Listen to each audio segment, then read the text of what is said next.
sermons influenced the Declaration. These revolutionary ideas that the Founding Fathers placed in their documents came from a primary source. The primary source was the Bible. You say, oh, no, that's not possible. The Bible's not political. Time out. Let's do a little historical analysis here. What you have is we have in American history thousands and tens of thousands and hundreds of thousands of written documents.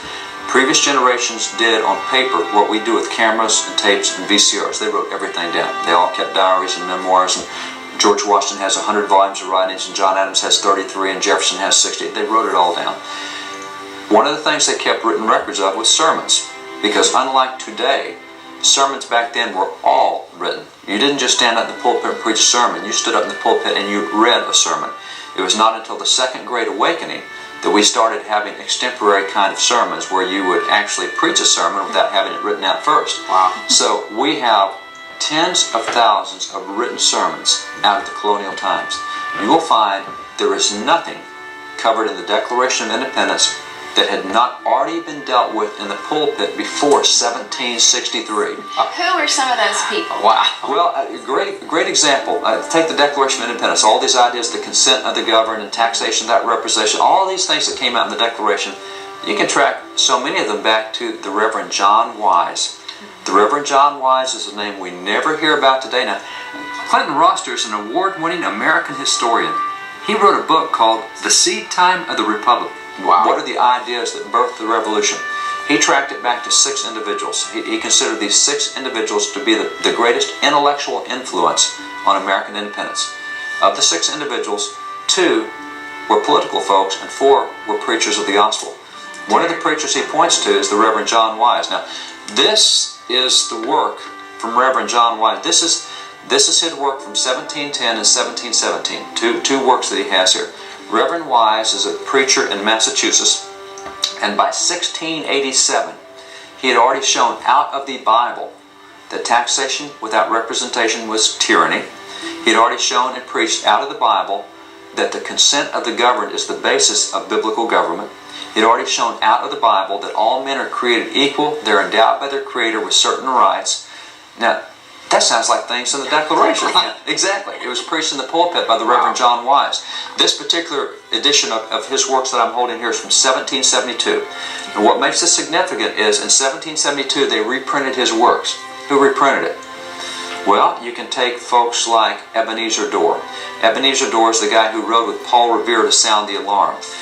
You can take the guy who was head of the Boston Tea Party. He's the guy who reprinted this book. Artemus Ward, who was the first commander-in-chief before George Washington was appointed as commander-in-chief. He reprinted this book. You find the guys who reprinted the 1772 book were the guys who led the American Revolution. When this book came out in 1772, it sold out so fast they did another quick reprinting. This went to all the patriots. It renewed their thinking. Oh yeah, that's right. Taxation, that representation is tyranny. The consent of the government came right out of those sermons. And we used to know that. I think there are a number of significant things here. Number one is it speaks to what preachers should be talking about today. That's a good point. What has happened to the foundation coming from our pulpits? Right. Well, and so Reverend Wise actually purchased the book he referenced there by Clinton Roster. And I was reading the other day about Reverend John Wise, and he was actually a remarkable character. He was actually... there are no likenesses of him, so no pictures of him, but he was described as a great, big, strong man. And apparently he was actually a wrestler, somewhat of an amateur wrestler, I guess. And I guess he was somewhat of a champion, a regional champion in wrestling. Very, very large, big, strong man. Very forceful in presence, but also just striking in appearance. And so there's a story told when he was getting older in life. A wrestling champion from another town came and challenged him to a wrestling match.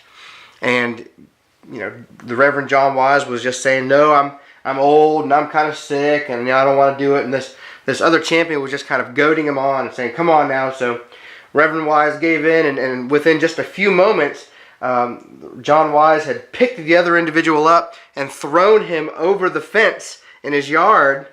And the man quickly got up and brushed himself off and declared to Reverend John Wise, "If you'll just throw me my horse, I'll be on my way." So this is the Reverend John Wise, really remarkable individual. But the David Barton, who we were listening to, I'll refer to him later. But he's got so many of those old written sermons from the colonial times and that pre-founding era time even.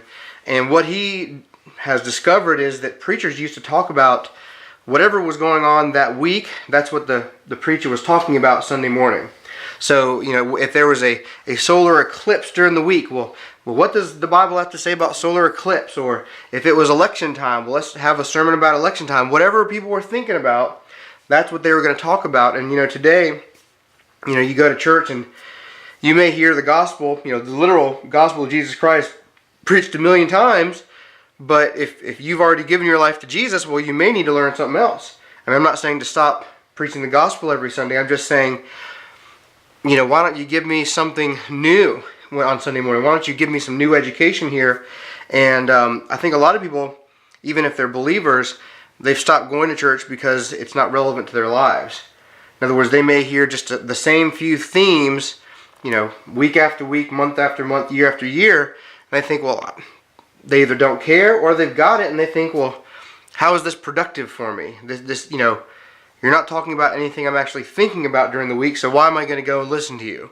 But I think that if preachers and pastors actually started talking about the things we're all thinking about anyway, maybe we would form some better opinions than, what some news source says about it or what some commentator says about it. Maybe we would find out, if we would find out what God's Word says about it, then maybe we would be better voters. So one thing I take away from this is that preachers and pastors should be encouraged to start making an impact on culture, what government looks like.